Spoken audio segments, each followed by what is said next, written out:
Guys, sedang memetik kopi di kebun kopi guys ya. Nah, tamu-tamu RBI Cirebon dipandu oleh tour guide Happy Aceh tim Cemara guys. Tour guide Happy Aceh membawa lebih 33 peserta dari Cirebon, Jawa Barat untuk penelitian bagaimana kopi di Aceh ini akan ditanam di daerah Cirebon. Studi banding lah kalau kita bilang guys ya.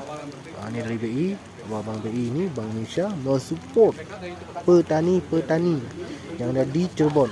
Untuk apa? Untuk mengangkat ekonomi guys. Pak Armia, bos kopi yang ada di Caknun guys. Oke guys, hari ini 27 Oktober Bapak udah ambil Pak? 2025 guys. Tour guide Happy Aceh membawa dari Pulau Jawa, Cirebon 33 orang melihat dan belajar dengan kopi-kopi yang ada di sini guys. Oke guys.